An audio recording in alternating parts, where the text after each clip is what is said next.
El elogio de la sombra, por Junichiro Tanizaki. El elogio de la sombra.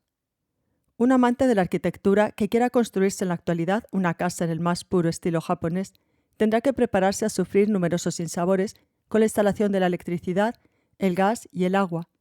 Y aunque no haya pasado personalmente por la experiencia de construir, bastará con que entre en la sala de una casa de citas, de un restaurante o de un albergue para apreciar el esfuerzo empleado en integrar armoniosamente tales dispositivos en una estancia de estilo japonés. A menos que sea uno de esos aficionados al té que tratan con presuntuoso desdén los adelantos de la civilización científica y que establecen su choza en lo más profundo de cualquier apartado rincón campestre. Si se está al frente de una familia de cierta importancia y se vive en la ciudad, no veo por qué volver la espalda, sobre pretexto de que se quiere una casa lo más japonesa posible, a los calefactores, luces, instalaciones sanitarias, elementos todos ellos inseparables de la vida moderna. Por supuesto, un hombre medianamente meticuloso se devanará los sesos por la menor cosa, el teléfono, por ejemplo, al que relegará bajo la escalera o en un rincón del pasillo, donde llamen menos la atención. Enterrará los cables eléctricos en el jardín, camuflará los interruptores en los armarios, bajo los anaqueles, extenderá las líneas interiores al amparo de los biombos, de tal manera que a veces, al cabo de tanta inventiva, sientes cierta irritación ante ese derroche de artificio. Una lámpara eléctrica es ya algo familiar a nuestros ojos. Entonces, ¿para qué esas medias tintas? En lugar de dejar la bombilla al aire con una sencilla pantalla de cristal delgado y lechoso que dé una impresión de naturalidad y simplicidad. A veces por la noche, al contemplar el campo desde la ventanilla de un tren, he podido percibir a la sombra de los shochi de una granja una bombilla que brillaba solitaria bajo una de esas delgadas pantallas pasadas de moda y lo he encontrado de un gusto exquisito. Sin embargo, el ventilador es otra cosa, porque ni su ruido ni su forma se adaptan fácilmente al estilo de una vivienda japonesa. Si no te gusta, en una casa corriente puedes prescindir de él, pero en un establecimiento que tiene que recibir clientes en verano no pueden prevalecer exclusivamente los gustos del propietario. A mi amigo, el dueño del Kairakown, que sabe mucho de arquitectura, le horrorizaban los ventiladores y durante mucho tiempo se negó a instalarlos en las habitaciones. Pero todos los años, cuando llegaba el verano, tenía que soportar las quejas de los clientes y terminó cediendo. Yo, que personalmente derroché el año pasado una fortuna muy poco compatible con mi situación en la construcción de una casa, he tenido una experiencia similar. Como me empeñé en ocuparme de todos los detalles, desde los tabiques móviles hasta el último accesorio, tropecé con muchas dificultades. Los shoji, por ejemplo. Apelando al buen gusto, no quise ponerles cristales y decidí utilizar solamente papel. Pero entonces tuve problemas con la iluminación y además cerraban mal. Desesperado, se me ocurrió ponerles por dentro papel y por fuera cristal. Para ello tuve que poner marcos dobles a ambos lados y el gasto aumentó proporcionalmente. Cuando por fin estuvieron colocados, descubrí que vistos desde fuera no eran más que vulgares puertas de cristal y que vistos desde dentro, por culpa del cristal que había tras el papel, ya no tenían el ahuecado y la suavidad de los auténticos shoji. En una palabra, el efecto era bastante desagradable. Te dices entonces que hubiera sido mejor haber puesto unas sencillas puertas de cristal y acabas mordiéndote los puños. De otros nos reiríamos, pero tratándose de uno mismo no es fácil admitir el propio error hasta que no se ha intentado todo. En las tiendas últimamente se encuentran lámparas eléctricas con forma de linterna portátiles, colgantes, cilíndricas o incluso con forma de candelabros, más en consonancia con una vivienda japonesa. Sin embargo, a mí no me gustan nada, y por mi parte busqué de los anticuarios lámparas de petróleo, lamparillas de noche y linternas de otras épocas y les puse bombillas eléctricas. Pero los que me han dado más quebraderos de cabeza han sido los aparatos de calefacción. De todos los que se designan bajo el término genérico de estufas, no hay uno solo cuya forma pueda encajar en una vivienda japonesa.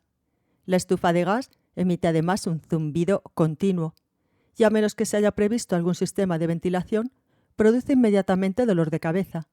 La estufa eléctrica sería ideal en este sentido si las formas no estuvieran tan desprovistas de gracia. Es cierto que bajo los estantes se podrían colocar radiadores parecidos a los que se utilizan en los tranvías, pero al no verse el resplandor enrojecido del fuego, todo el encanto del invierno quedaría anulado e iría en detrimento de la intimidad familiar.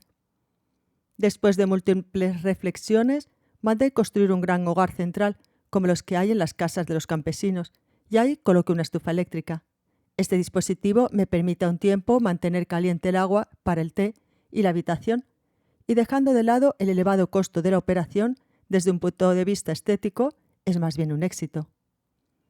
Así pues, había resuelto el problema de la calefacción de forma satisfactoria, pero el cuarto de baño y los retretes iban a causarme nuevos problemas. El dueño de Kairakuén se negó a utilizar el alicatado para las bañeras y los desagües e hizo construir los cuartos de baño de los clientes totalmente de madera. Pero ni que decir tiene que las baldosas son 1000 veces más económicas y más prácticas. Se podría utilizar una hermosa madera japonesa para el techo, los pilares y los tabiques, y para lo demás conformarse con uno de esos chillones enlosados. Pero entonces el contraste llamaría mucho la atención. Esto puede servir cuando todo está nuevo, pero conforme van pasando los años, el granulado de la madera de las planchas y de los pilares adquirirá cierta pátina, mientras que las baldosas seguirán conservando su brillante y lisa superficie blanca. Se habrá entonces conseguido literalmente casar la madera con el bambú. En el cuarto de baño las cosas podrían arreglarse, en último extremo, sacrificando un poco el lado práctico en aras del buen gusto. Pero cuando llegué a los retretes, los apuros fueron mayores. Siempre que en algún monasterio de Kioto o de Nara me indican el camino de los retretes, construidos a la manera de antaño, semioscuros y sin embargo de una limpieza meticulosa, experimento intensamente la extraordinaria calidad de la arquitectura japonesa.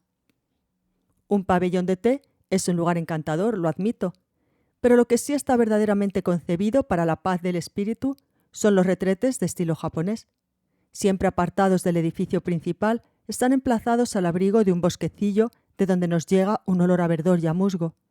Después de haber atravesado para llegar a una galería cubierta, agachado en la penumbra, bañado por la suave luz de los shoji y absorto en tus ensoñaciones, al contemplar el espectáculo del jardín que se despliega desde la ventana, experimentas una emoción imposible de describir. El maestro Soseki, al parecer, contaba entre los grandes placeres de la existencia el hecho de ir a obrar cada mañana, precisando que era una satisfacción de tipo esencialmente fisiológico. Pues bien, para apreciar plenamente este placer, no hay lugar más adecuado que esos retretes de estilo japonés, desde donde, al amparo de las sencillas paredes de superficies lisas, puedes contemplar el azul del cielo y el verdor del follaje. Aun a riesgo de repetirme, añadiré que cierto matiz de premura, una absoluta limpieza y un silencio tal que el zumbido de un mosquito pueda lastimar el oído son también indispensables. Cuando me encuentro en dicho lugar, me complace escuchar una lluvia suave y regular. Esto me sucede en particular en aquellas construcciones características de las provincias orientales, donde han colocado a ras del suelo unas aberturas estrechas y largas para echar los desperdicios, de manera que se puede oír muy cerca el apaciguante ruido de las gotas que al caer del alero o de las hojas de los árboles salpican el pie de las linternas de piedra y empapa el musgo de las losas antes de que las esponje el suelo. En verdad, tales lugares armonizan con el canto de los insectos, el gorjeo de los pájaros y las noches de luna. Es el mejor lugar para gozar la punzante melancolía de las cosas en cada una de las 4 estaciones, y los antiguos poetas de Kaiku han debido de encontrar en ellos innumerables temas. Por lo tanto, no parece descabellado pretender que es en la construcción de los retretes donde la arquitectura japonesa ha alcanzado el colmo del refinamiento. Nuestros antepasados, que lo poetizaban todo, consiguieron paradójicamente transmutar en un lugar del más exquisito buen gusto aquel cuyo destino en la casa era el más sórdido, y merced a una estrecha asociación con la naturaleza, consiguieron difuminarlo mediante una red de delicadas asociaciones de imágenes. Comparada con la actitud de los occidentales, que deliberadamente han decidido que el lugar era sucio y ni siquiera debía mencionarse en público, la nuestra es infinitamente más sabia, porque hemos penetrado ahí, en verdad, hasta la médula del refinamiento.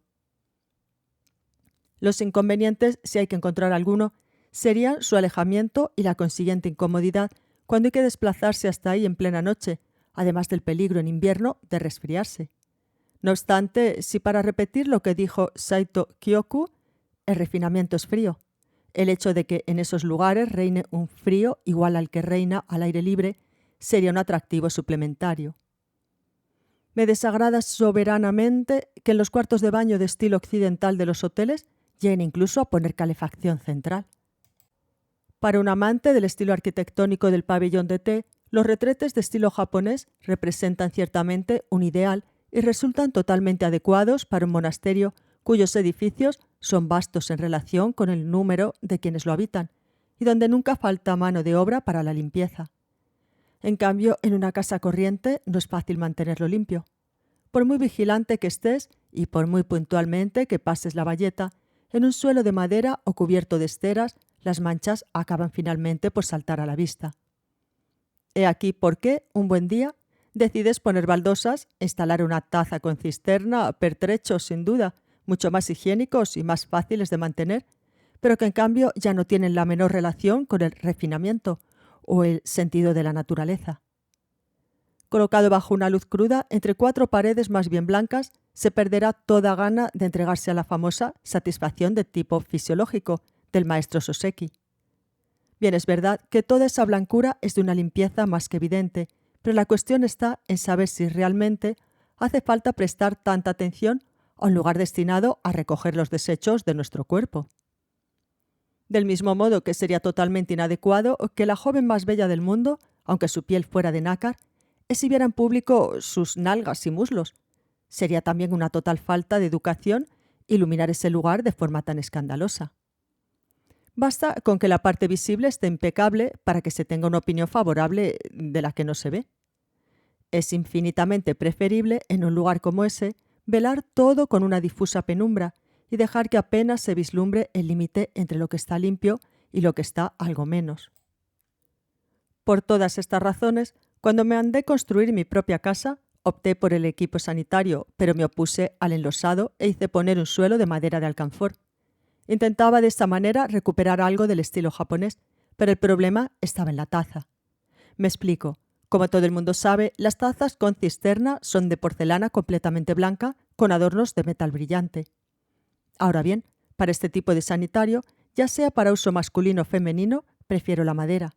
Nada mejor que la madera encerada, pero incluso la madera natural, con los años, acaba adquiriendo un bonito color oscuro y su granulado desprende entonces cierto encanto que calma extrañamente los nervios.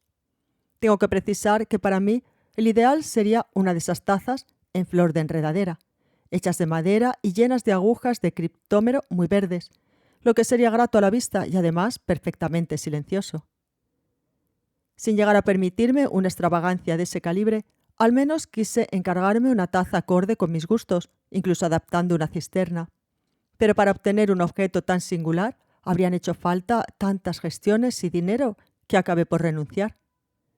No tengo nada contra la adopción de las comodidades que ofrece la civilización en materia de iluminación, calefacción o tazas de retrete, pero a pesar de ello me he preguntado por qué, siendo las cosas como son, no damos algo más de importancia a nuestras costumbres y a nuestros gustos, y si sería realmente imposible adaptarnos más a ellos.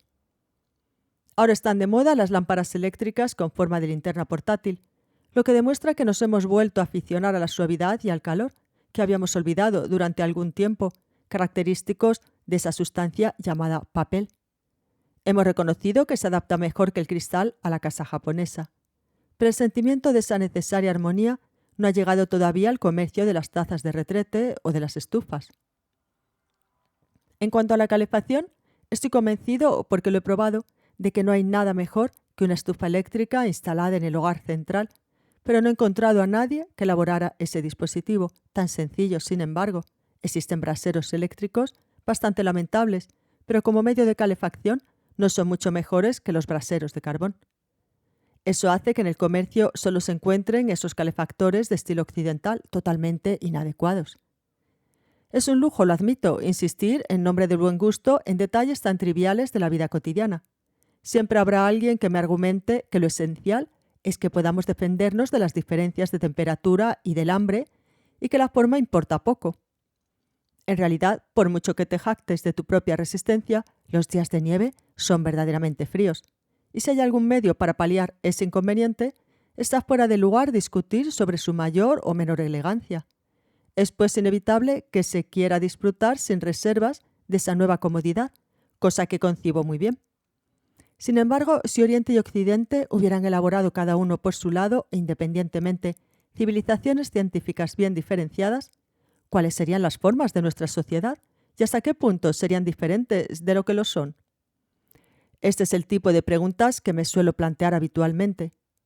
Supongamos, por ejemplo, que hubiéramos desarrollado una física y una química completamente nuestras.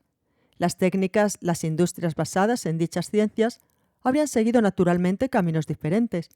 Las múltiples máquinas de uso cotidiano, los productos químicos, los productos industriales, habrían sido más adecuados a nuestro espíritu nacional. Posiblemente sería lícito pensar que los propios principios de la física y de la química, considerados bajo un ángulo distinto al de los occidentales, habrían tenido aspectos muy diferentes a los que hoy en día se nos enseña en lo que respecta, por ejemplo, a la naturaleza y las propiedades de la luz, de la electricidad o del átomo. Como ignoro todo lo relativo a la física teórica, en este caso no hago sino dejar correr mi imaginación. En cuanto a los descubrimientos de orden práctico, si los japoneses hubiéramos seguido direcciones originales, las repercusiones en nuestra manera de vestir, de alimentarnos y de vivir habrían sido sin duda considerables, lo cual es lógico, pero también lo habrían sido en las estructuras políticas, religiosas, artísticas y económicas. Y se puede fácilmente imaginar, siendo como es Oriente, que habríamos encontrado soluciones radicalmente diferentes. He aquí un ejemplo muy simple. He publicado hace poco en los Bunjei Sunju un artículo en el que comparaba la estilográfica y el pincel. Pues bien, supongamos que el inventor de la estilográfica hubiera sido un japonés o un chino de otra época. Es evidente que no habría dotado a su punta de una plumilla metálica, sino de un pincel. Y que lo que habría intentado que bajara del depósito hasta las cerdas del pincel no sería tinta azul, sino algún tipo de líquido parecido a la tinta china. Por lo tanto, como los papeles de tipo occidental no sirven para el uso del pincel, para responder a la creciente demanda se tendría que producir una cantidad industrial de papel análogo al papel japonés, una especie de hanshi mejorado. Y si el papel de tinta china y el pincel hubieran seguido este desarrollo, la pluma metálica y la tinta occidental nunca habrían conocido su auge actual, los partidarios de los caracteres latinos no habrían tenido ningún eco y los ideogramas o los kana habrían gozado de un unánime y poderoso favor. Pero esto no es todo. Nuestro pensamiento y nuestra propia literatura no habrían imitado tan servilmente a Occidente y, quién sabe, probablemente nos habríamos encaminado hacia un mundo nuevo completamente original. Con esta digresión he querido mostrar que la forma de un instrumento aparentemente insignificante puede tener repercusiones infinitas. Ya sé que todo esto son solo imaginaciones de novelista, y es evidente que llegados a este punto ya no se puede dar marcha atrás y rehacerlo todo. Así que todo lo que estoy diciendo no es sino desear lo imposible y prorrumpir en vanas recriminaciones. Pero dejando de lado cualquier tipo de acritud, creo que es lícito que nos preguntemos sobre ello e intentemos determinar en qué medida estamos en desventaja respecto a los occidentales. En una palabra, Occidente ha seguido su vía natural para negar su situación actual. Pero nosotros, colocados ante una civilización más avanzada, no hemos tenido más remedio que introducirla en nuestras vidas, y de rechazo nos hemos visto obligados a bifurcarnos en una dirección diferente a la que seguíamos desde hace milenios. Creo que muchas molestias y muchas contrariedades proceden de esto. Dejando a un lado cualquier vanidad, no tengo inconveniente en admitir que hemos realizado escasísimos progresos materiales en los últimos 5 siglos.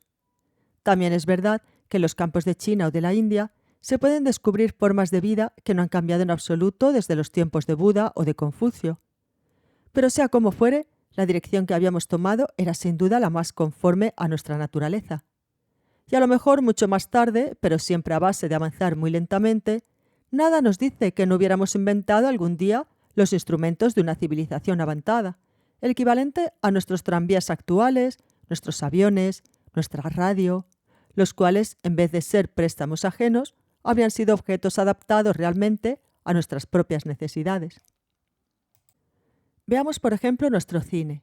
Difiere del americano tanto como del francés o del alemán por los juegos de sombras, por el valor de los contrastes. Así pues, independientemente incluso de la escenografía o de los temas tratados, la originalidad del genio nacional se revela ya en la fotografía. Ahora bien, utilizamos los mismos aparatos, los mismos reveladores químicos, las mismas películas. Suponiendo que hubiéramos elaborado una técnica fotográfica totalmente nuestra, podríamos preguntarnos si nos se habría adaptado mejor a nuestro color de piel, a nuestro aspecto, a nuestro clima, a nuestras costumbres. Y si hubiéramos inventado nosotros el fonógrafo o la radio, es probable que hubieran sido concebidos para destacar las cualidades de nuestra voz y de nuestra música. En sus rudimentos, nuestra música está caracterizada por cierta contención, por la importancia que concede al ambiente, de manera que grabada y luego amplificada por los altavoces, pierde la mitad de su encanto. En el arte de la oratoria evitamos los gritos, cultivamos la elipsis y sobre todo damos una extrema importancia a las pausas. Ahora bien, en la reproducción mecánica del discurso, la pausa se destruye totalmente. Por haber acogido esos aparatos, hemos tenido que desnaturalizar nuestro arte. Mientras que los occidentales, como son aparatos inventados y elaborados por ellos y para ellos, los han adaptado desde el principio a su propia expresión artística. Hay que considerar que solo por eso hemos padecido auténticos perjuicios.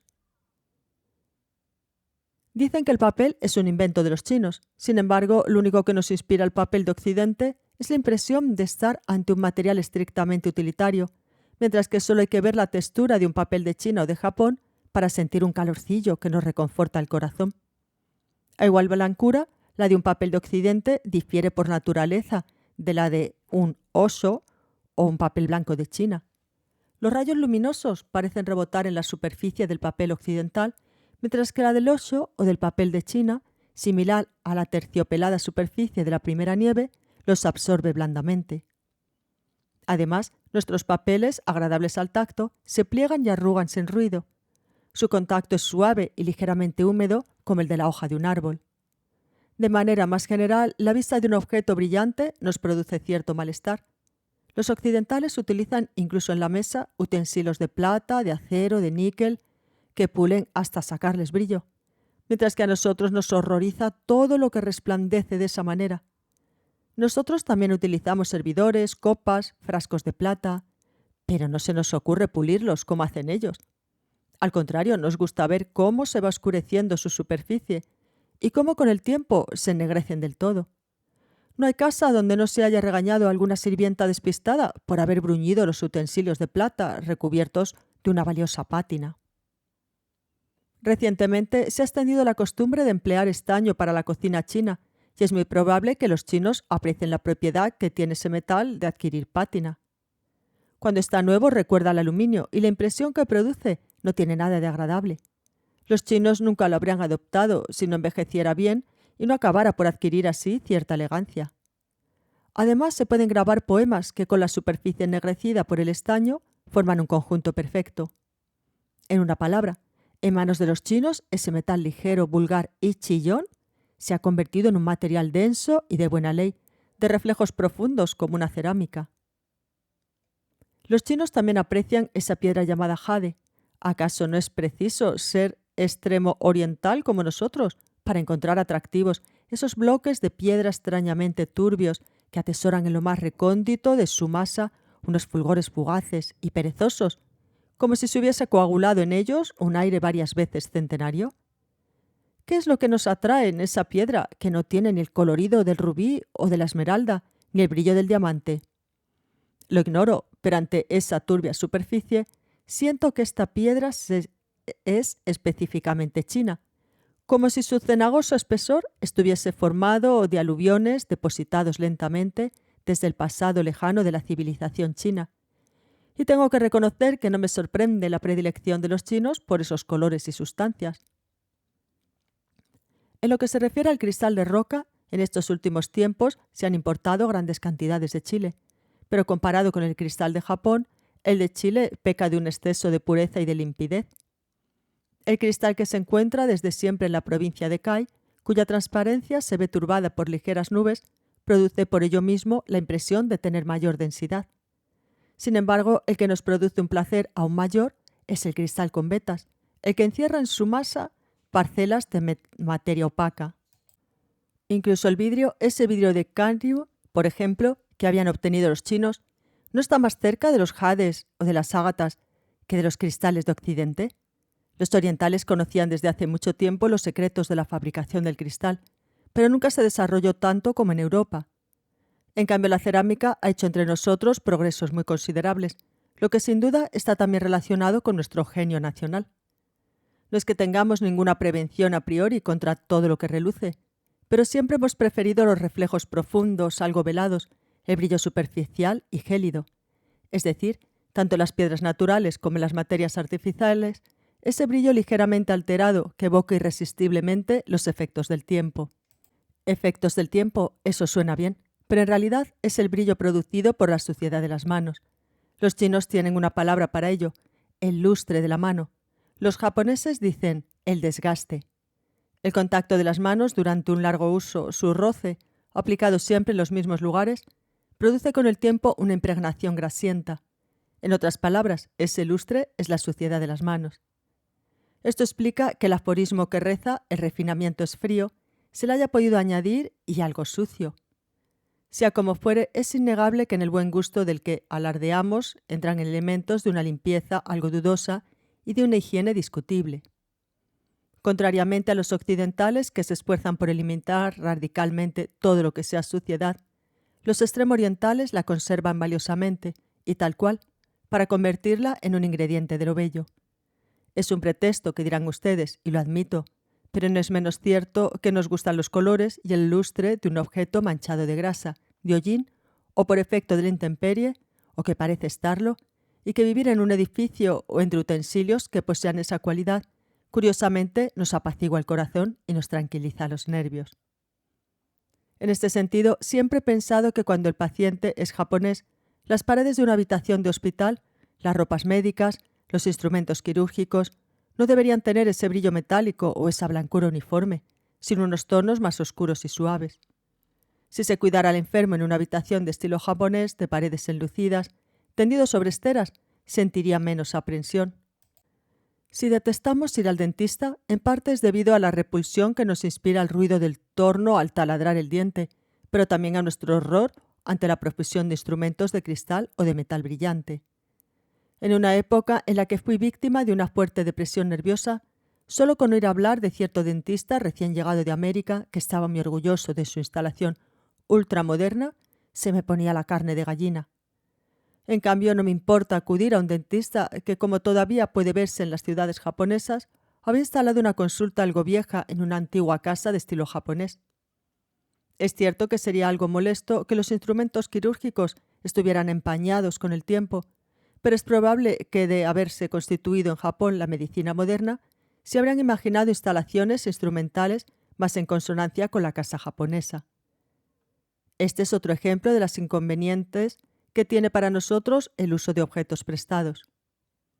Hay en Kioto un famoso restaurante llamado Waranji-ya. En esta casa, hasta hace poco, los reservados no estaban iluminados con luz eléctrica, sino mediante arcaicos candelabros que la habían hecho famosa. En la primavera de este año volví después de una larga ausencia y pude comprobar que también ahí habían hecho su aparición las lámparas eléctricas con forma de linternas portátiles. Pregunté desde cuándo pasaba eso y me dijeron que desde el año anterior, que muchos clientes encontraban la luz de los candelabros demasiado oscura y que no habían podido hacer otra cosa, pero que las personas que preferían los objetos antiguos les seguirían llevando candelabros. Precisamente yo había ido ahí para darme ese gusto y, por supuesto, pedí un candelabro. Entonces fue cuando me di cuenta por primera vez de que esa luz incierta era la que de verdad realzaba la belleza de las lacas japonesas. Los reservados del Waranji-ya son unos pequeños y recoletos salones de té con una superficie de 4 esteras y media y los pilares del tokonoma, y el techo tiene reflejos negruzcos, lo que hace que incluso con una lámpara eléctrica con forma de linterna reine una impresión de nocturnidad. Pero cuando sustituyeron la lámpara por un candelabro aún más oscuro y pude observar las bandejas y los cuencos a la luz vacilante de la llama, descubrí los reflejos de las lacas profundos y espesos como los de un estanque, un nuevo encanto totalmente diferente. Supe entonces que si nuestros antepasados habían encontrado ese barniz llamado laca y se habían dejado hechizar por los colores y el lustre de los utensilios lacados, no era en absoluto por azar. Mi amigo Sabargol me asegura que en India, incluso hoy en día, siguen rechazando las vajillas de cerámica y prefieren las lacas. En cambio nosotros, fuera del arte del té o de algunas circunstancias solemnes, ya solo utilizamos cerámica, excepto para las bandejas y los cuencos de sopa, porque hemos llegado a considerar la laca rústica y desprovista de elegancia. Pero ¿no será simplemente por culpa de la claridad que proporcionan los nuevos medios de iluminación? En realidad se puede decir que la oscuridad es la condición indispensable para apreciar la belleza de una laca.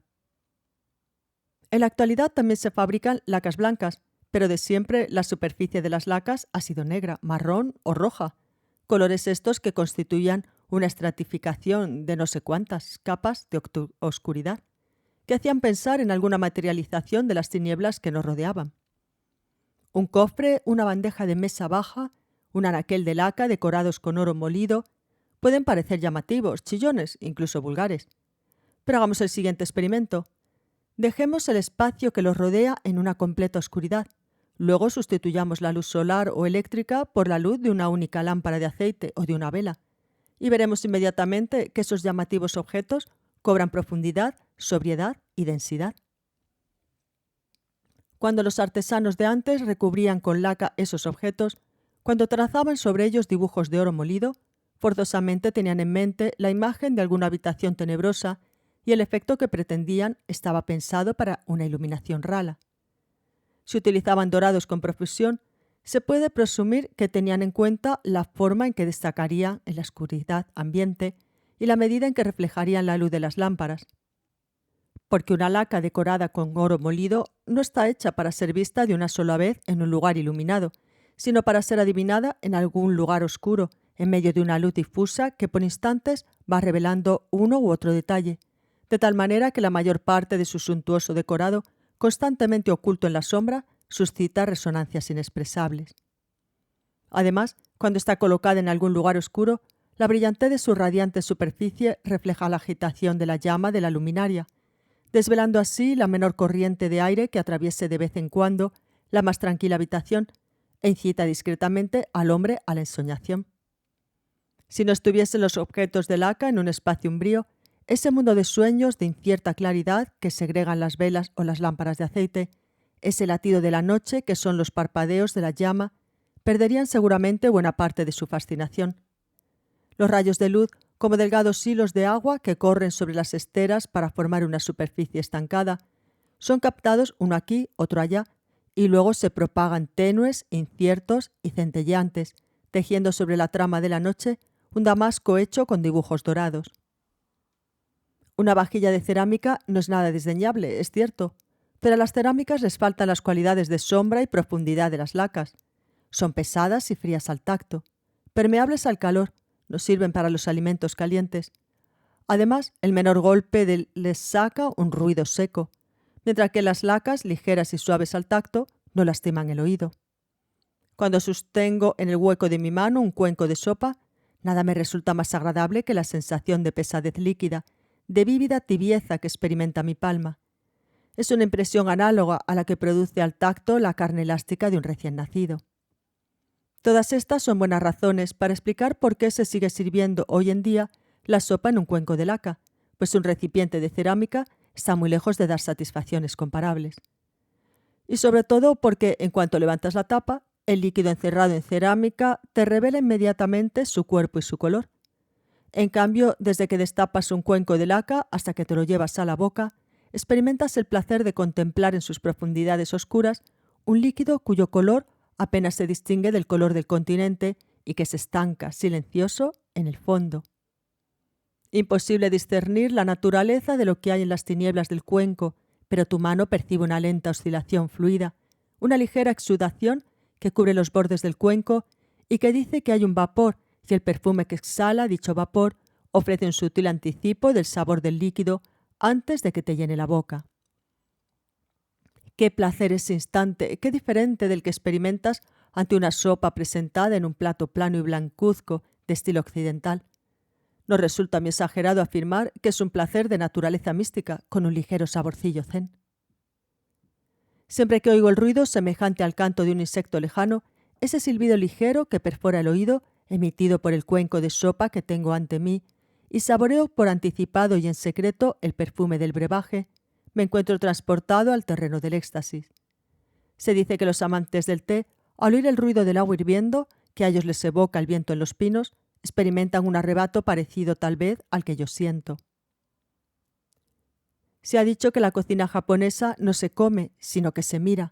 En un caso así, me atrevería a añadir, se mira, pero además se piensa. Tal es en efecto el resultado de la silenciosa armonía entre el brillo de las velas que parpadean en la sombra y el reflejo de las lacas. No hace mucho, el maestro Soseki celebraba en su Kusamakura los olores del yokan, y en cierto sentido, ¿no inducen también esos colores a la meditación? Su superficie turbia, semitranslúcida como un jade, esa sensación que dan de absorber hasta la masa la luz del sol, de encerrar una claridad difusa como un sueño, esa concordancia profunda entre los tonos, esa complejidad, no podemos encontrarla en ningún dulce occidental. Compararlos con cualquier crema sería superficial e ingenuo. Coloquemos ahora sobre una bandeja de dulces lacada esa armonía coloreada que es un yokan. Sumerjámoslo en una sombra tal que apenas se pueda distinguir su color. Se volverá mucho más propicio a la contemplación. Y cuando por fin nos llevemos a la boca esa materia fresca y lisa, sentiremos fundirse en la punta de la lengua algo así como una parcela de la oscuridad de la sala, solidificada en una masa azucarada, y a ese yokan, que en realidad es bastante insípido, le encontraremos una extraña profundidad que realza su gusto. No cabe duda de que todos los países del mundo han buscado la armonía de colores entre los manjares, la vajilla e incluso las paredes. En cualquier caso, si la cocina japonesa se sirve en un lugar demasiado iluminado, en una vajilla predominantemente blanca, pierde la mitad de su atractivo.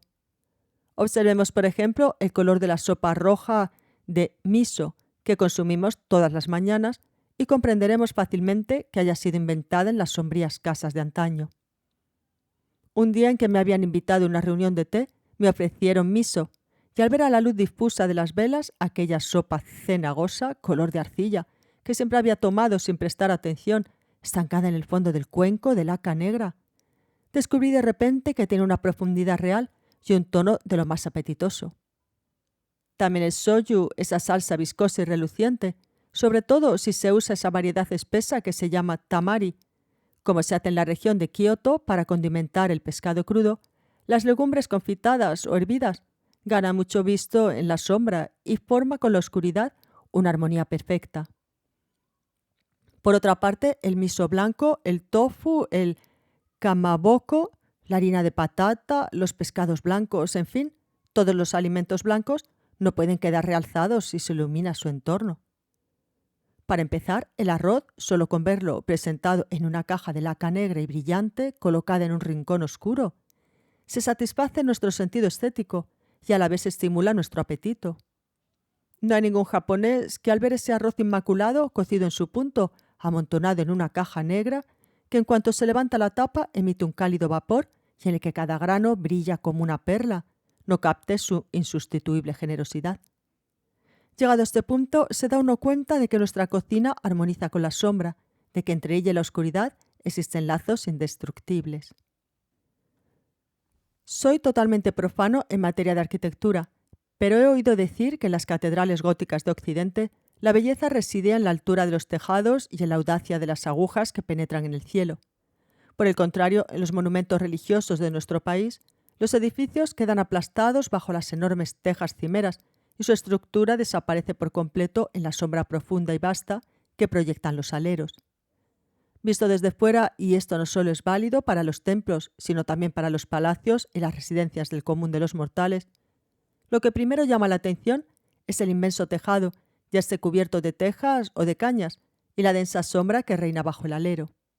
Tan densa que a veces en pleno día, en las tinieblas cavernosas que se extienden más allá del alero, apenas se distingue la entrada, las puertas, los tabiques o los pilares. En la mayoría de los edificios antiguos, y lo mismo sucede con las imponentes construcciones como el Shoin o los Onganji, así como con cualquier granja perdida en la profundidad del campo, si se compara la parte inferior, debajo del alero, con el tejado que la corona, se tiene la impresión, al menos visual, de que la parte más maciza, la más alta y extensa, es el tejado. Por eso, cuando iniciamos la construcción de nuestras residencias, antes que nada desplegamos dicho tejado como un quitasol que determina en el suelo un perímetro protegido del sol. Luego, en esa penumbra, disponemos la casa. Por supuesto, una casa de Occidente no puede tampoco prescindir del tejado, pero su principal objetivo consiste no tanto en obstaculizar la luz solar como en proteger de la intemperie. Se le construye de manera que difunda la menor sombra posible, y un simple vistazo a su aspecto externo permite reconocer que se ha intentado que el interior esté expuesto a la luz del modo más favorable. Si el tejado japonés es un quitasol, el occidental no es más que un tocado. Como es una gorra, los bordes están tan mermados que los rayos directos del sol pueden dar en los muros hasta el nivel del tejado. Si en la casa japonesa el alero del tejado sobresale tanto es debido al clima, a los materiales de construcción y a diferentes factores sin duda. A falta, por ejemplo, de ladrillos, cristal y cemento para proteger las paredes contra las ráfagas laterales de lluvia, ha habido que proyectar el tejado hacia adelante, de manera que el japonés, que también hubiera preferido una vivienda clara a una vivienda oscura, se ha visto obligado a hacer de la necesidad virtud. Pero eso que generalmente se llama bello no es más que una sublimación de las realidades de la vida.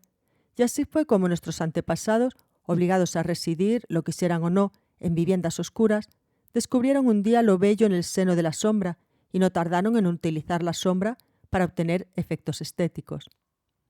En realidad, la belleza de una habitación japonesa, producida únicamente por un juego sobre el grado de opacidad de la sombra, no necesita ningún accesorio. Al occidental que lo ve le sorprende esa desnudez y cree estar tan solo ante unos muros grises y desprovistos de cualquier ornato.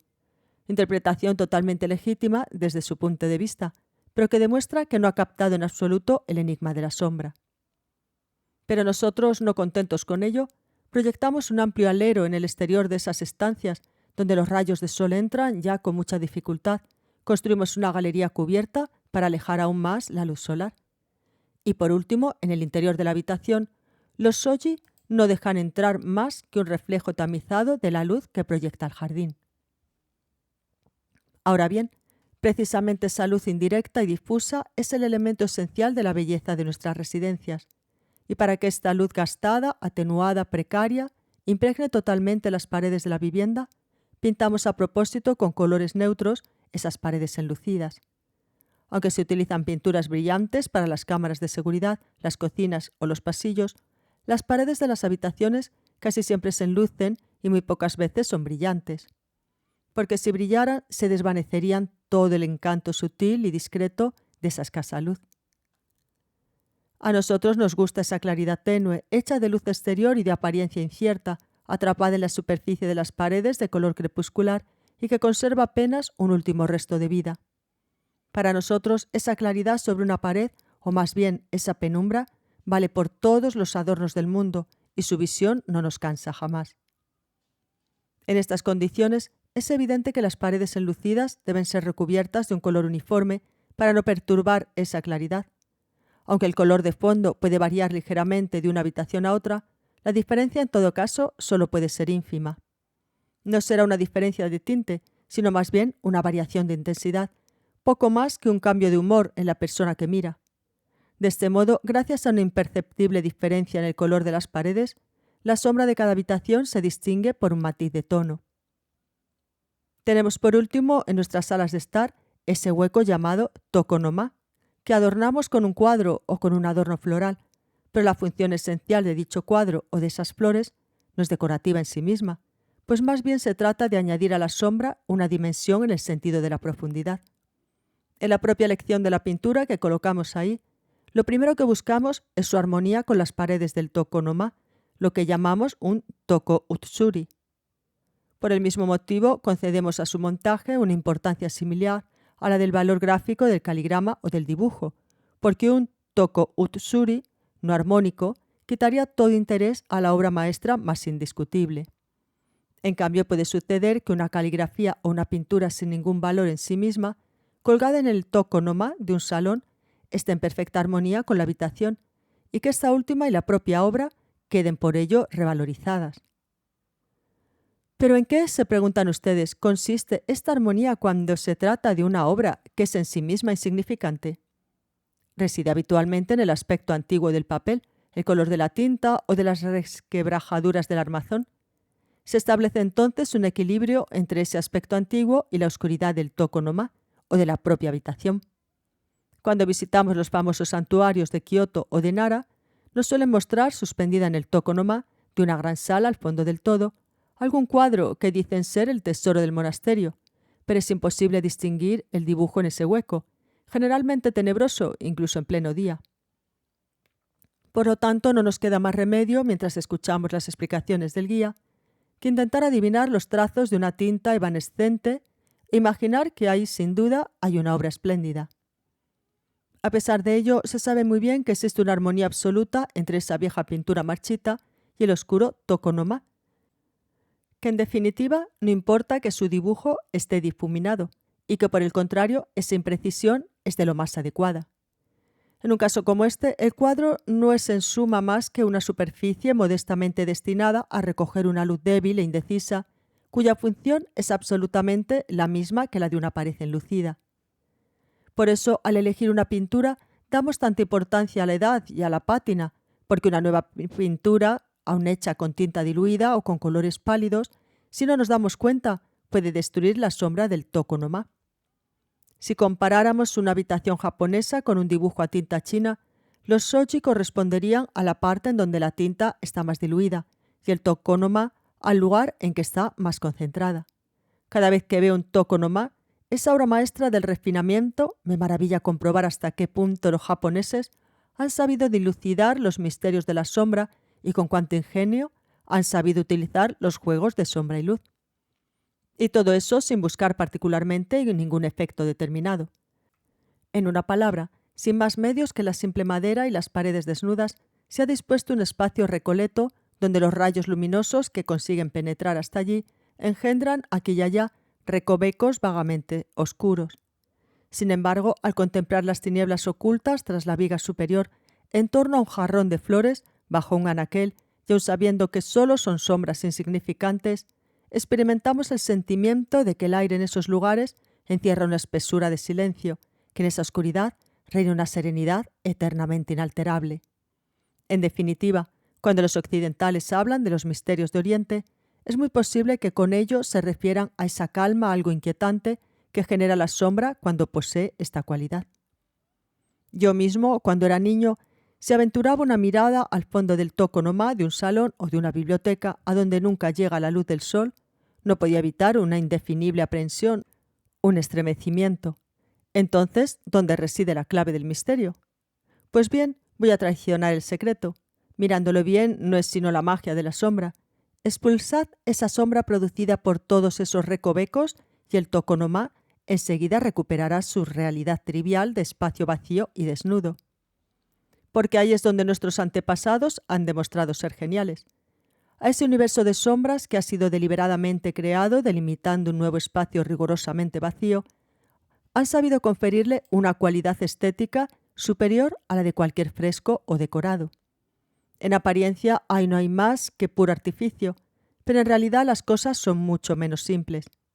Por ejemplo, no será difícil imaginar que el trazado de una ventana en el hueco, la profundidad de los nichos, la altura de los pilares han exigido una laboriosa búsqueda que escapa a la vista, y en lo que a mí respecta, cuando estoy a la luz macilenta de los shoji de una biblioteca, me olvido del tiempo que pasa. Este término de biblioteca proviene de que antaño, como indica el nombre, era un lugar para leer. Por eso se hizo una ventana, pero más tarde ésta se convirtió en una simple fuente de luz para el tokonoma. Muchas veces ni siquiera es eso, sino un dispositivo destinado a reducir al nivel deseado la luz exterior que por ahí se introduce, filtrándola a través del papel de los shoji. En realidad, la luz que ilumina el reverso de dichos shoji cobra un color frío y apagado, como si los rayos de sol que a duras penas penetran desde el jardín, después de haberse deslizado bajo el alero y haber atravesado la galería, hubiesen perdido la fuerza de iluminar, como si se hubieran quedado anémicos hasta el punto de no tener otro poder que el de destacar la blancura del papel de los shoji. A menudo me detengo ante un shoji para contemplar la superficie del papel iluminada, pero sin resultar por ello deslumbrante. Por ejemplo, en las inmensas salas de los monasterios, La luz está tan mitigada, debido a la distancia que la separa del jardín, que su macilenta penumbra es igual en verano que en invierno, haga buen o mal tiempo, por la mañana, a mediodía o por la tarde. Los umbríos recovecos que se forman en cada compartimento del apretado armazón del marco de los shoji parecen sendos rastros polvorientos y sugieren una impregnación del papel inmutable para toda la eternidad. En esos momentos llego a dudar de la realidad de salud en sueño y guiño los ojos, porque me produce el efecto de una ligera bruma que embotase mis facultades visuales. Como si fuesen incapaces de hacer mella en las espesas tinieblas del tokonoma, los reflejos blanquecinos del papel rebotan en cierta manera sobre esas tinieblas, desvelando un universo ambiguo donde sombra y luz se confunden. Ustedes, lectores, no han experimentado nunca, al entrar en alguna de esas salas, la impresión de que la claridad que flota difusa por la estancia no es una claridad cualquiera, sino que posee una cualidad rara, una densidad particular.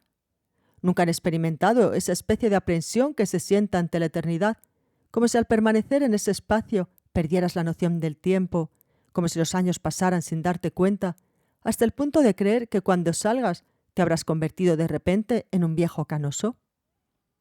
Diríjanse ahora a la estancia más apartada, al fondo de alguna de esas dilatadas construcciones. Los tabiques móviles y los biombos dorados, colocados en una oscuridad que ninguna luz exterior consigue traspasar nunca, captan la más extrema claridad del lejano jardín, del que les separan no sé cuántas salas. ¿No han percibido nunca sus reflejos tan irreales como un sueño? Dichos reflejos, parecidos a una línea del horizonte crepuscular, difunden en la penumbra ambiental una pálida luz dorada, y dudo que en ningún otro sitio pueda el oro tener una belleza más sobrecogedora. Algunas veces, al pasar por delante, me he vuelto para mirarlos de nuevo una y otra vez. Pues bien, a medida que la visión perpendicular va dando paso a la visión lateral, la superficie del papel dorado se pone a emitir una suave y misteriosa irradiación. No es un centelleo rápido, sino más bien una luz intermitente y nítida, algo así como la de un gigante cuya faz cambiara de color. A veces el polvo de oro, que hasta entonces solo tenía un reflejo atenuado, como adormecido, justo cuando pasas a su lado, se ilumina súbitamente con una llamarada y te preguntas atónito cómo se ha podido condensar tanta luz en un lugar tan oscuro. Ahí es donde comprendí por primera vez las razones que tenían los antiguos para cubrir con oro las estatuas de sus budas y por qué se chapaban con oro las paredes de las habitaciones donde vivían las personas de categoría. Nuestros contemporáneos, que viven en casas claras, desconocen la belleza del oro, pero nuestros antepasados, que vivían en mansiones oscuras, experimentaban la fascinación de ese espléndido color, pero también conocían sus virtudes prácticas. Porque en aquellas residencias pobremente iluminadas, el oro desempeñaba el papel de un reflector. En otras palabras, el uso que se hacía del oro laminado o molido no era un lujo vano, sino que, merced a la razonable utilización de sus propiedades reflectantes, contribuía a dar todavía más luz. Si se admite esto, se comprenderá el extraordinario favor de que gozaba el oro. Mientras que el brillo de la plata y de los demás metales se apaga muy deprisa, el oro, en cambio, ilumina indefinidamente la penumbra interior sin perder nada de su brillo. Anteriormente me referí al hecho de que las lacas decoradas con oro molido estaban hechas para ser vistas en lugares oscuros. Esto no solo es válido para las lacas. Si en los tejidos antiguos se usaban con profusión hilos de oro y de plata, es evidente que se hacía por la misma razón. El mejor ejemplo es la estola de brocado que los monjes llevan alrededor del cuello. En la actualidad, los edificios religiosos de las ciudades son en su mayor parte edificios claros, hechos para atraer a una masa de fieles. En ellos, esas estolas parecen inútilmente llamativas y no inspiran demasiado respeto, aunque estén sobre el cuello del más digno prelado. Pero cuando esos mismos religiosos, sentados en fila, celebrando un oficio de liturgia antigua en algún monasterio histórico, te ves obligado a admirar la armonía entre la piel arrugada de los viejos monjes, el centelleo de las lámparas ante las estatuas de los budas y la textura de esos brocados, y aprecias hasta qué punto ha aumentado la solemnidad del acto. Porque, como ocurre con las lacas doradas, la mayor parte de los dibujos tornasolados del tejido desaparecen en la sombra, pues los hilos de oro y de plata solo de vez en cuando lanzan un breve destello. Por la misma razón, pero a lo mejor soy el único que experimenta esto, considero que nada forma un contraste más afortunado con la tez de los japoneses que un traje de ño. Por supuesto, muchos de estos trajes tienen unos colores brillantes y están profusamente sembrados de oro y plata. Además, el actor que los lleva en escena no está maquillado como el actor de kabuki. Pero ni la piel oscura con reflejos rojizos, característica de los japoneses, ni el rostro de marfil amarillento son particularmente atractivos. Y a pesar de eso, cada vez que veo un ño, me quedo admirado. Sin duda, las prendas exteriores con dibujos tejidos o bordados en oro y plata son muy favorecedoras y las capas, túnicas o ropas de caza, verde oscuro o rojo caqui, y los vestidos con mangas estrechas o los amplios pantalones de un blanco inmaculado no lo son menos cuando por casualidad el actor es un bello adolescente, la delicadeza de la piel, la frescura de las mejillas que tienen el brillo de la juventud, quedan realzadas, desprenden una seducción que no se parece en nada a la de la piel femenina, y te das cuenta de que eso era lo que hacía perder la cabeza a los grandes señores de antaño, locamente enamorados de la belleza de sus favoritos. Los trajes de kabuki en las obras históricas o en los intermedios coreográficos no son menos esplendorosos que los del ño, y generalmente se suele dar por hecho que su atractivo erótico es muy superior al del ño. Ahora bien, creo que quien frecuente asiduamente ambos se habrá dado cuenta de que en realidad es todo lo contrario. Para quien lo ha visto poco, el erotismo del kabuki parece tan indiscutible como su belleza. Estoy de acuerdo en que eso era así antaño, pero en la actualidad, en los escenarios iluminados a la occidental, sus vivos colores caen inevitablemente en la vulgaridad y cansan enseguida. Lo que es verdad para el traje lo es también para el maquillaje. Se puede encontrar belleza en un rostro totalmente artificial, pero nunca se experimentará la impresión de autenticidad que produce la belleza sin maquillaje. El actor de ño sube a escena con el rostro, el cuello y las manos que le ha dado la naturaleza. En estas condiciones sus rasgos no tienen más seducción que la suya propia, sin que nuestros ojos estén en modo alguno engañados. Por tanto, en el caso del actor de ño, es imposible que su rostro desnudo decepcione como lo puede hacer el de un actor que represente, en el kabuki, papeles de mujer o de jóvenes galanes. En cambio, lo que nos llama la atención es el extraordinario relieve que cobra su belleza en cuanto se pone los abigarrados ropajes de la época guerrera, que a primera vista no parecen demasiado adecuados para quien tenga nuestro color de piel. Hace poco tuve la suerte de ver a Kongo Iwayo en el papel de Yang Kuei-fei del ño, el emperador, y nunca he olvidado la sublime belleza de sus manos entrevistas por la abertura de las mangas. Yo miraba sus manos, luego miraba las mías colocadas sobre mis rodillas. Si esas manos parecían tan bellas, era debido sin duda al movimiento delicado que las animaba de la muñeca a la punta de los dedos, y también a la disposición sumamente estudiada de los propios dedos. Sin embargo, subsistía en mí una duda. ¿De dónde podía proceder ese brillo de la piel que parecía desprenderse de una fuente de irradiación interior? Porque en realidad eran unas manos de japonés de lo más corriente, y en lo que se refería al tono de la piel, nada las distinguía de mis propias manos, ahí, sobre mis rodillas.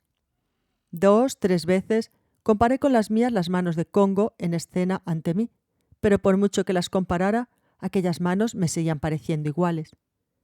Y a pesar de eso, cosa extraña, esas mismas manos que en escena adquirían una belleza casi inquietante, sobre mis rodillas no eran sino unas manos de lo más corriente. Este no es un fenómeno exclusivo de Kongo. En el yo, la parte del cuerpo que deja ver el traje es ínfima, como mucho el rostro y el cuello y la mano desde la muñeca hasta la punta de los dedos. Además, en un papel femenino como el de Yang Kuei-fei, el actor lleva una máscara, de forma que su propio rostro está oculto, pero entonces el color de esa ínfima parcela al descubierto produce un efecto prodigioso. Este efecto era particularmente asombroso en Kongo, pero las manos de cualquier actor, honestas y corrientes manos de japonés medio, desprenden una seducción tal que te hace abrir los ojos de asombro, seducción que no se hubiera podido ni sospechar si llevara un traje moderno. Lo repito, no se trata de ninguna cualidad inherente al actor guapo o buen mozo. Otro ejemplo. Resulta inconcebible que en la vida cotidiana los labios de un hombre corriente nos atraigan. Pues bien, en el escenario del ño, su color rojizo oscuro, su piel ligeramente húmeda, sugieren una elasticidad carnal superior a la de los labios de una mujer pintados de rojo. Eso se puede deber al hecho de que el actor, para cantar, humedece continuamente sus labios con saliva, pero no puedo creer que sea esta la única razón. Ocurre lo mismo con el niño actor, cuyas excelentes mejillas enrojecidas adoptan colores más frescos. Mi experiencia personal me dice que este efecto es más visible si lleva trajes en los que predomina el color verde. En tal caso, la rojez, que en un niño de tez clara es ya evidente, se realza aún más en el niño de piel oscura, porque en el niño de tez clara el contraste entre su palidez y ese rojo es demasiado tajante, y el efecto de los colores oscuros del traje demasiado fuerte, mientras que en el niño de tez oscura, de mejillas morenas, el rojo sobresale menos, de manera que el traje y el rostro se iluminan mutuamente. El verde sobrio y el marrón mate, ambos colores neutros, destacan mucho entre sí, y la piel del hombre amarillo se ve tan favorecida que llama la atención. Posiblemente exista en otras partes una belleza similar, creada por la simple armonía de los colores, pero si por desgracia el ño tuviese que recurrir, como el kabuki, a los modernos sistemas de iluminación, es seguro que bajo el impacto de esa luz brutal, sus virtudes estéticas saltarían en pedazos. Es, pues, absolutamente esencial que el escenario del ño permanezca en su oscuridad original, y cuanto más antiguo sea el edificio, mejor. Una reluciente tarima con brillo natural, pilares y tabiques de reflejos oscuros, una oscuridad que procedente del techo se extienda por encima de la cabeza del actor como una inmensa campana. Esa es el espacio teatral más adecuado. Desde este punto de vista, presentar el ño, como lo han hecho hace poco en el Asaikaikan o en el Kokaito, posiblemente no sea malo en sí mismo, pero el ño pierde la mitad de su auténtico sabor. Ahora bien, esta oscuridad intrínseca del ño y la belleza que genera forman un singular universo de sombra que en nuestros días solo se ve en el escenario, mientras que antaño no debían de estar muy alejados de la vida real. ¿Cómo puede ser eso?, me dirán ustedes. Porque la oscuridad que reina en el escenario del ño no es sino la oscuridad de las mansiones de aquellos tiempos. En cuanto a los dibujos y a la armonía de los colores de los trajes del ño, aunque son algo más vivos que en la realidad, no dejan de ser menos parecidos en su conjunto a los trajes que llevaban los nobles y los señores de la época. Llegado a este punto de mi reflexión, intento imaginarme, y esto me fascina, el orgulloso aspecto, comparado con el nuestro, de aquellos japoneses de antes, y en particular de los señores de la guerra que llevaban los suntuosos trajes de la época de las guerras civiles o de Momoyama. El yo muestra de la forma más elevada posible la belleza de los hombres de nuestra raza. Cuán imponente y majestuoso debía de ser el porte de aquellos veteranos de los antiguos campos de batalla, cuando con sus rostros quemados por el viento y la lluvia, totalmente ennegrecidos, con los pómulos salientes, se ponían aquellas capas, aquellos trajes pomposos, aquellos trajes de ceremonia con semejantes colores, chorreantes de luz. Estoy convencido de que todos los que disfrutan viendo nos entregan en cierto modo asociaciones de ideas de este tipo y encuentran un placer retrospectivo, completamente ajeno al quehacer del actor, en decirse que este universo de la escena, de tan encendido colorido, tuvo antaño una existencia real. En el extremo opuesto, el escenario del kabuki permanece hasta el final como un universo de ficción sin relación con la belleza de nuestra tierra. Esto es cierto, por supuesto, en su interpretación de la belleza masculina, pero lo es todavía más en la de la belleza femenina. Me resulta imposible imaginar que las mujeres de otras épocas hayan podido ser unos seres parecidos a los que vemos hoy en día en escena. En el ño, el actor que hace un papel de mujer lleva una máscara y, por lo tanto, también se aleja de la realidad, pero los intérpretes de papeles femeninos del kabuki tampoco dan sensación de autenticidad. La culpa es, por supuesto, de la iluminación demasiado cruda del escenario. ¿No estaba esta forma de teatro, especialmente en los papeles femeninos, un poco más cerca de la realidad, cuando todavía no existían los medios actuales de iluminación, cuando las velas o candelabros difundían una claridad mediocre? A este respecto se suele decir que en el kabuki actual ya no hay actores especializados en papeles femeninos que tengan una feminidad tan verosímil como los de antes, pero no está muy claro que la culpa sea de las aptitudes o la belleza de los actores. porque si hubieran colocado a los actores de entonces en un escenario iluminado como hoy en día, es indudable que los contornos angulosos de su silueta masculina habrían saltado a la vista. ¿No era la oscuridad la que difuminaba en buena medida este defecto? Al ver a Baiko hacia el final de su vida en el papel de Okaru, lo percibí muy nítidamente. Entonces fue cuando me di cuenta de que lo que mataba la belleza del kabuki era esa iluminación inútilmente exagerada. Un distinguido aficionado de Osaka me decía que durante algún tiempo, a principios del Meiji, se habían utilizado lámparas de petróleo para iluminar el teatro de marionetas de Bunraku, y me aseguraba que en aquella época dicho teatro tenía unas resonancias infinitamente más ricas que ahora. Incluso hoy en día considero que esas muñecas tienen una vida más auténtica que los papeles femeninos del kabuki, porque a la incierta luz de aquellas lámparas, las muñecas debían de perder su característica dureza de rasgos y sus deslumbrantes reflejos de blanco de China debían de quedar difuminados, y cuando me imagino lo que ganaban en agilidad y la sobrecogedora belleza de la escena de aquellos tiempos, me siento recorrido por un estremecimiento involuntario. Como se sabe, en el teatro de Bunraku, las muñecas femeninas solo consisten en una cabeza y unas manos. Un vestido de cola cubría el tronco y las piernas y bastaba con que quienes las animaban introdujeran sus manos dentro para producir la ilusión de movimiento. Por mi parte considero que este procedimiento se acerca mucho a la realidad, porque las mujeres de antes solo existían realmente de cuello para arriba y desde el borde de las mangas el resto desaparecía enteramente en la oscuridad. En aquellos tiempos, las mujeres de ambientes superiores a la clase media salían muy raramente, y si lo hacían, eran completamente acurrucadas en lo más profundo de un palanquín, por miedo a que las pudieran vislumbrar desde la calle. No es pues nada exagerado decir que confinada generalmente en una habitación de sus oscuras mansiones, totalmente sepultadas día y noche en la oscuridad, solo revelaban su existencia por el rostro. Las ropas, por otra parte, más alegres que las actuales para los hombres, lo eran relativamente menos para las mujeres. Las jóvenes y las mujeres de las casas burguesas, incluso bajo el antiguo régimen militar, utilizaban colores increíblemente apagados. En una palabra, el traje no era más que una parcela de la sombra, solo una transición entre la sombra y el rostro. El maquillaje incluía, entre otras cosas, el ennegrecimiento de los dientes. Cabe preguntarse si la finalidad de esta operación no era, una vez rebosante de oscuridad todo el espacio, excepto el rostro, poner una pincelada de sombra hasta en la boca. Este concepto de la belleza femenina ya no existe en nuestros días, a no ser en algunos lugares muy especiales como la casa Sumiya de Shimabara.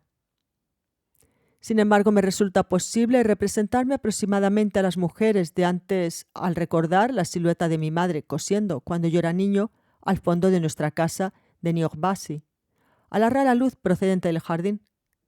Hasta esa época, hablo de los años 20 del Meiji, hacia 1890, se construían todavía las casas burguesas de Tokio de tal manera que eran muy oscuras, y mi madre, mis tías, alguna parienta nuestra, casi todas las mujeres de esa generación, se ennegrecían los dientes. No recuerdo sus trajes de diario, pero cuando se vestían para salir solían llevar tejidos de color gris con dibujitos. Mi madre era muy pequeñita, 5 pies apenas, pero no era la única, pues era la estatura normal de las mujeres de aquella época. Incluso se podría llegar a decir que esas mujeres apenas tenían carne. De mi madre recuerdo el rostro, las manos, vagamente los pies, pero mi memoria no ha conservado nada que se refiera al resto de su cuerpo. En este sentido, recuerdo el torso de la famosa estatua de Kannon de Chuguji. ¿No representa el típico desnudo de la mujer japonesa de antes? Aquel pecho liso como una plancha al que se ciñen unos senos de una delgadez de papel, aquellas cinturas apenas menos gruesa que el pecho, aquellas caderas, aquella grupa, aquella espalda recta, aquel tronco estrecho y delgado hasta el punto de resultar desproporcionado con el rostro y los miembros, aquella ausencia de espesor que más que un ser de carne evoca la tirantez de una bola de madera. ¿No es en conjunto la estructura del cuerpo femenino de antaño? Todavía hoy en día me he encontrado entre las viejas damas de las familias tradicionales o entre las geishas algunas mujeres cuyo torso está conformado de esta manera. Al verlas pienso irresistiblemente en la varilla que forma el armazón de la muñeca. En realidad, el torso no es sino un soporte destinado a recibir el traje y nada más. Estas mujeres, cuyo torso queda así reducido al estado de soporte, están hechas de una superposición de no sé cuántas capas de seda o de algodón, y si se las despojara de sus vestidos, solo quedaría de ellas, como en las muñecas, una varilla ridículamente desproporcionada. Antaño esto carecía de importancia, porque estas mujeres que vivían en la sombra y solo eran un rostro blanquecino, no necesitaban para nada tener un cuerpo. Mirándolo bien, para los que celebran la triunfante belleza del desnudo de la mujer moderna, debe ser muy difícil imaginar la belleza fantasmal de aquellas mujeres. Algunos dirán que la falaz belleza creada por la penumbra no es la belleza auténtica. No obstante, como decía anteriormente, nosotros los orientales creamos belleza haciendo nacer sombras en lugares que en sí mismos son insignificantes. Una vieja canción que dice: «Ramajes, reunidlos y anudadlos, una choza, desatadlos, la llanura de nuevo». Nuestro pensamiento, en definitiva, procede análogamente. Creo que lo bello no es una sustancia en sí, sino tan solo un dibujo de sombras, un juego de claroscuros producido por yuxtaposición de diferentes sustancias.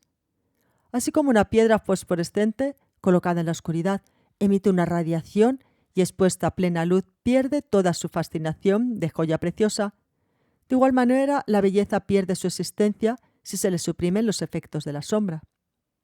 En una palabra, nuestros antepasados, al igual que a los objetos de laca con polvo de oro o de nácar, consideraban a la mujer un ser insuperable de la oscuridad e intentaban hundirla tanto como les era posible en la penumbra.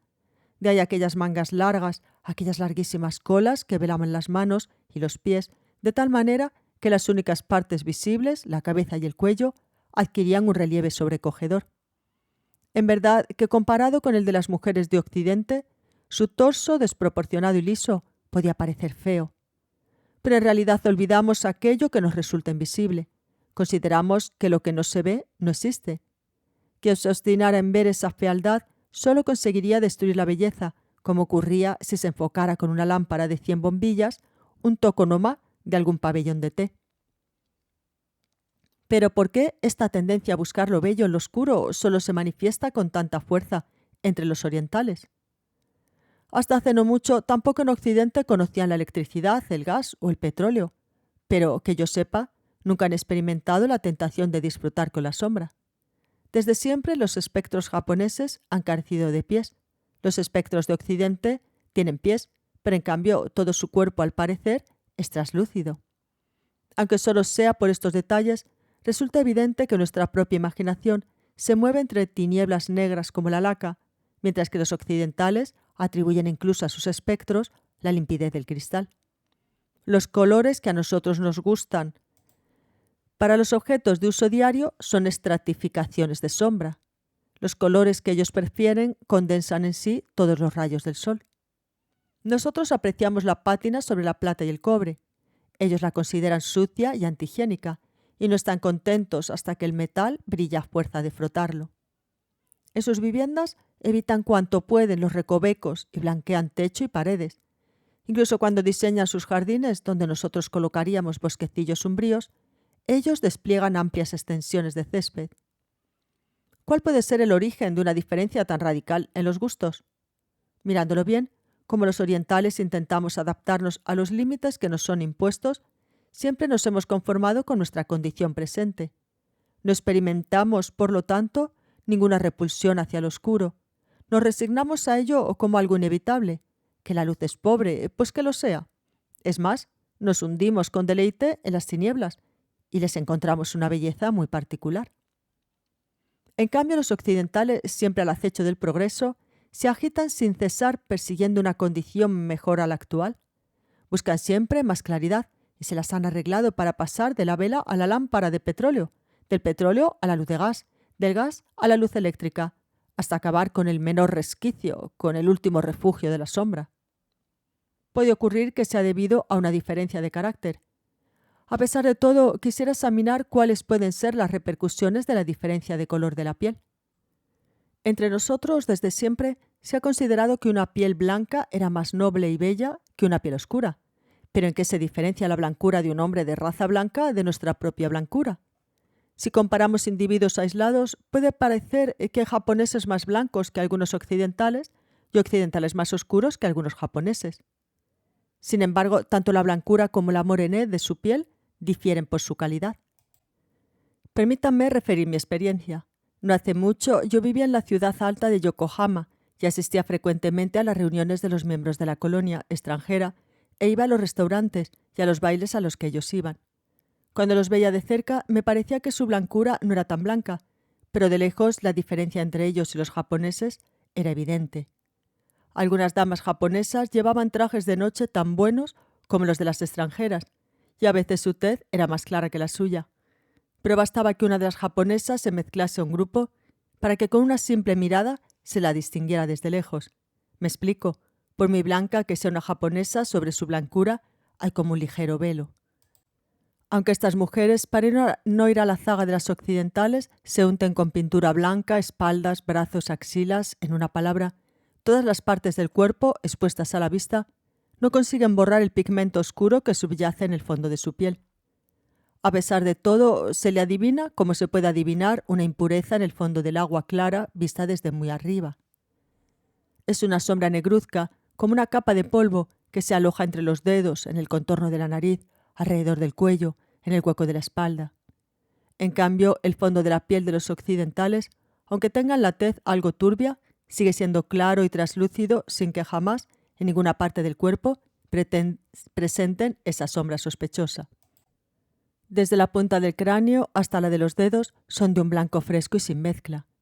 Si uno de los nuestros se mezcla con ellos, es como una mancha sobre un blanco papel. Una mancha de tinta muy diluida, que incluso nosotros sentimos como una incongruencia y que no nos resulta muy agradable. Esto quizá permite explicar la psicología de la repulsión que experimentaban no hace mucho los hombres de raza blanca hacia la gente de color. La mancha que representa en una reunión la presencia, aunque solo sea de una o dos personas de color, debía de incomodar de alguna manera a los blancos aquejados de una sensibilidad exacerbada.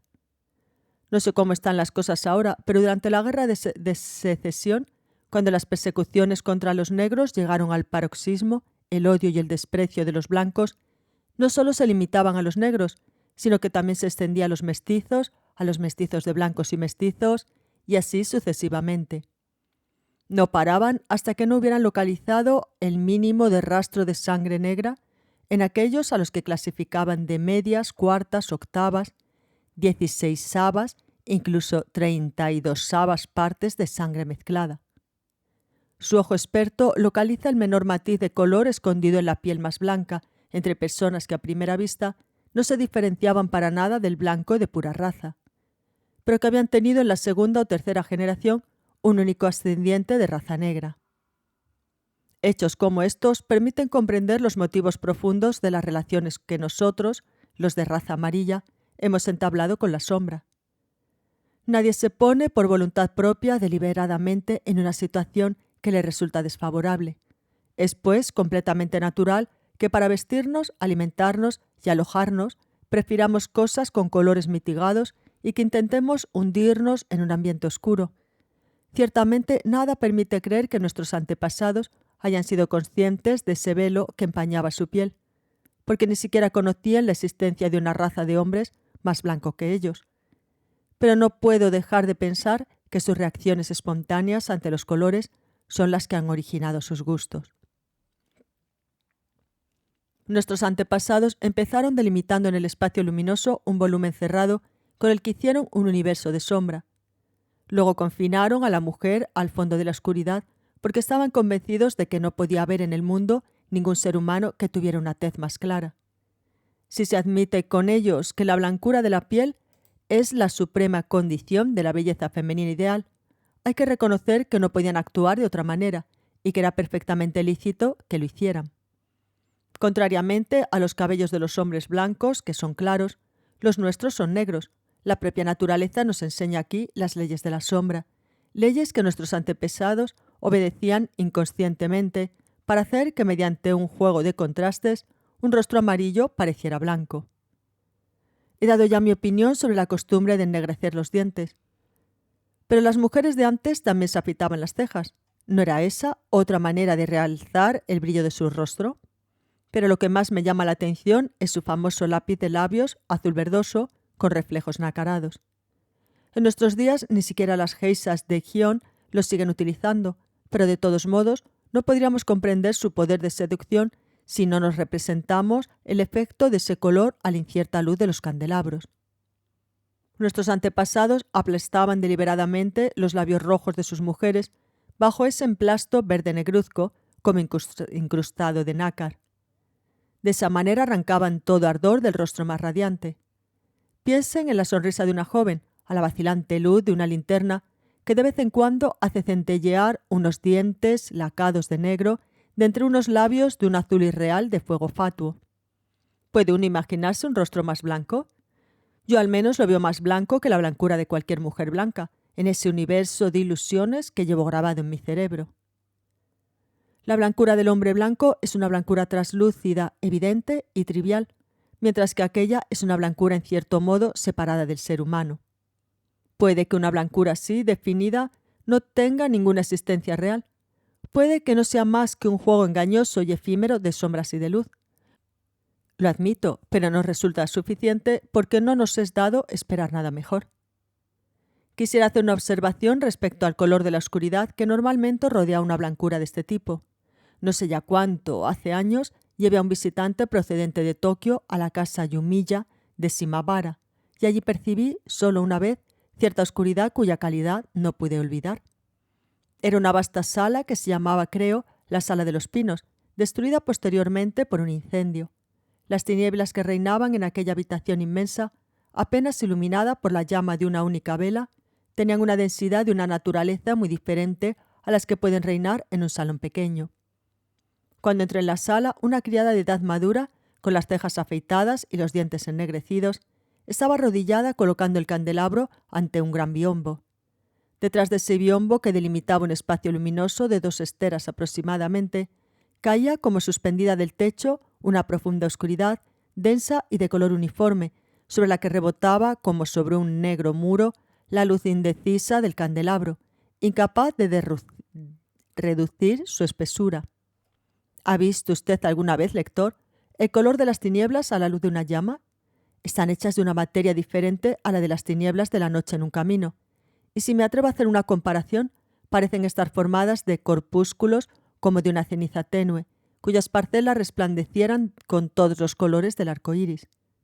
Me pareció que iban a meterse en mis ojos y, a pesar mío, parpadeé. Ahora están de moda los reservados de dimensiones más modestas. Los hacen de 10, 8 o incluso 6 esteras. Por ello, aunque solo encendieran una vela, no se podría encontrar unas tinieblas de ese color. En cambio, antaño, tanto en los palacios como en los lugares de asueto, la costumbre exigía techos altos, pasillos amplios e inmensas salas de varias decenas de esteras, lo que implica que en aquellos edificios a cualquier hora flotara una estancada oscuridad de ese tipo, similar a una bruma impenetrable. Y nuestras gentiles damas chapoteaban en ese caldo espeso y negro en el que estaban hundidas hasta el cuello. No hace mucho me explayaba sobre este tema en mis ensayos de la ermita a la sombra de los pinos, pero nuestros contemporáneos, acostumbrados como están desde hace ya tiempo a la luminosidad de la luz eléctrica, habrían olvidado sin duda que hayan podido existir jamás unas tinieblas de este tipo. Ahora bien, esas tinieblas sensibles a la vista producían la ilusión de una especie de bruma palpitante, provocaban fácilmente alucinaciones y en muchos casos eran más terroríficas que las tinieblas exteriores. Las manifestaciones de espectros o de monstruos no eran en definitiva más que emanaciones de esas tinieblas, y las mujeres que vivían en su seno, rodeadas de no sé cuántos visillos, pantallas, biombos, tabiques móviles, ¿no pertenecían a su vez a la familia de los espectros? Las tinieblas las envolvían con 10, 20 capas de sombra, se infiltraban en ellas por el mero resquicio de su ropaje, el cuello, las mangas, el dobladillo del vestido. Es más, quién sabe si a veces a la inversa dicha oscuridad no salía del propio cuerpo de aquellas mujeres, de su boca de dientes pintados, de la punta de su negra cabellera, cual hilos de araña, esos hilos que escupía la maléfica araña de tierra. Ya no recuerdo en qué revista o en qué periódico leía el otro día un artículo dedicado a las quejas de las señoras inglesas de edad. Cuando ellas eran jóvenes, estaban acostumbradas a tratar con respeto a las personas mayores, pero las jóvenes de hoy en día las ignoran, incluso evitan acercarse a ellas, como si la vejez fuera una tara algo repugnante. Se quejan, en una palabra, de que los jóvenes de ahora se comportan de una manera muy diferente a los de antes. Deduje que los viejos de todos los países del mundo dicen lo mismo, que el hombre que va adquiriendo edad parece siempre inclinado a creer que bajo todos los aspectos el ayer era preferible al hoy. Los viejos de hace 100 años lamentaban los tiempos de hace 2 siglos y los viejos de hace 200 años suspiraban por los de hace 3 siglos. Nada nos autoriza a creer que algún viejo haya manifestado estar contento con el estado de cosas de su época. Sin embargo, esta comprobación es ahora más cierta que nunca debido a los progresos acelerados de la cultura y sobre todo a las circunstancias sumamente especiales en las que se encuentra nuestro país, pues las transformaciones acaecidas después de la restauración del Meiji corresponden como poco a la evolución de 3 o 5 siglos de los tiempos pasados. Lo divertido es que yo, que digo todo esto, he alcanzado una edad en la que se pone uno a imitar el habla sentenciosa de los viejos. Es evidente que aunque los logros de la cultura moderna pueden seducir a los jóvenes, en cambio se está preparando una época que va a ser poco amena para los viejos. Por ejemplo, para cruzar hay que estar atentos a las señales de tráfico, con lo cual los ancianos no se atreven a salir tranquilamente a la calle. Pase todavía para aquellos a quienes su situación les permite desplazarse en automóvil, pero a las personas como yo el simple hecho de arriesgarse a cruzar una calle de Osaka les exige la tensión nerviosa de todo su ser. Es verdad que hay semáforos y los que están en medio de las plazas se ven perfectamente, pero a veces es muy difícil localizar las luces verdes y rojas que se encienden y apagan en el cielo de improviso cuando se pasa por una calle lateral, y además puede ocurrir que en alguna plaza grande se confunda la señal de uno de los lados con la que está de frente. Yo pensaba que cuando pusieran guardias de tráfico en las plazas de Kioto sería el final de todo, pero a partir de ahora solo se puede saborear la auténtica atmósfera de las calles de puro estilo japonés yendo a ciudades como Nishinomiya, Sakai, Wakayama o Fukuyama. Lo mismo ocurre con los alimentos. Encontrar en una gran ciudad manjares educados para el paladar de un viejo es una empresa agotadora. Recientemente, un periodista me pedía que evocase un plato curioso y delicado. Le indiqué la receta de los sushi, con hojas de kaki, que comen los habitantes de los valles perdidos de las montañas de Yoshino. Aprovecho la ocasión para revelarla aquí. Se cuece el arroz con sake, a razón de un go de sake por cada sho de arroz. Luego el agua empieza a hervir, se echa el sake en la olla. Cuando el arroz está en su punto, se deja enfriar por completo. Luego se hacen bolitas con las manos espolvoreadas de sal. Las manos no deben tener ningún rastro de humedad.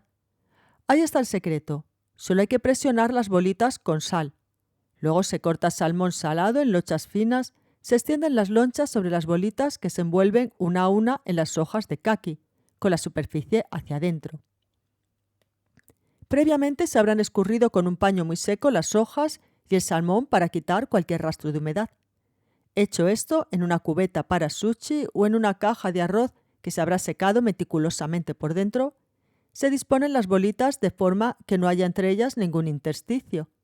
Después se pone encima una tapa que cierre herméticamente, sobre la que se colocará una pesada piedra, como para hacer confitura de verdura. Los sushis se preparan la noche anterior para poderlos comer al día siguiente por la mañana, y ese será el día en que sepan mejor, pero también se pueden consumir 2 o 3 días después. Cuando se vayan a comer, se rocian con vinagre en el que se habrá macerado una guindilla. Esta receta me la dio un amigo quien durante una estancia en Yoshino la encontró tan sabrosa que quiso aprenderla, pero basta con que se disponga de hojas de kaki y de salmón salado para hacerla en cualquier parte. Ante todo, no olviden que hay que eliminar cualquier rastro de humedad y que el arroz debe estar totalmente frío. La he ensayado en mi casa y ha resultado excelente. La grasa y la sal del salmón impregnan el arroz justo lo necesario y no puedo describir la consistencia del pescado, que recupera su elasticidad como si estuviese fresco. El sabor no tiene nada que ver con el de los sushi de Tokio.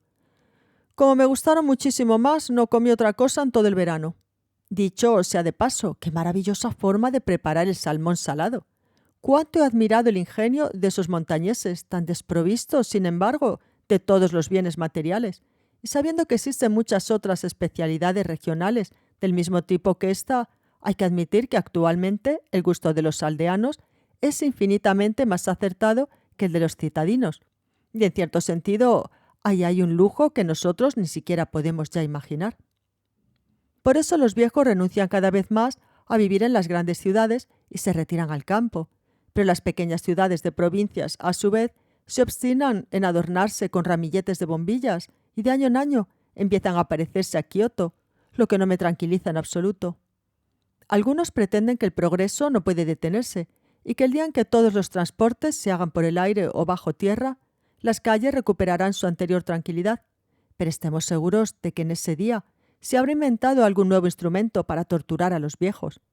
En resumen, se les induce a apartarse del camino, de manera que no tengan más recurso que el de parapetarse en su casa y cocinarse pequeños platos para acompañar el saque vespertino mientras escuchan la radio.